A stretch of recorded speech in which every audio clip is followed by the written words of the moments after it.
specially built receivers are automatically activated to warn of the impending hazard. Tests of these receivers are normally conducted by the National Weather Service every Wednesday between 11 a.m. and noon.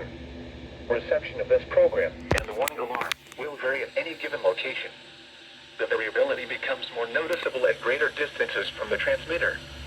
To provide the most consistent warning service possible, the warning alarm will be activated for emergencies affecting the following North Carolina counties: Alamance, Alexander, Allegheny,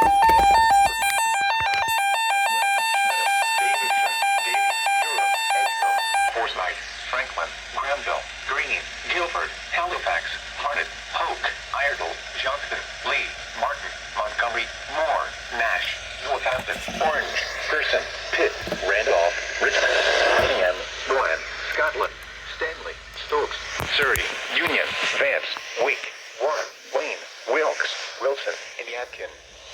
The warning alarm will also be activated for the following counties in South Carolina: Chesterfield and Marlborough, and the following counties in Virginia: Brunswick, Carroll, Floyd, Grayson, Henry, Mecklenburg, Patrick, and Pennsylvania.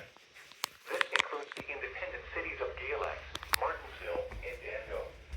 Repeating, the National Weather Service has just activated the public warning alarm tone in the test of the weather radio's warning alarm system.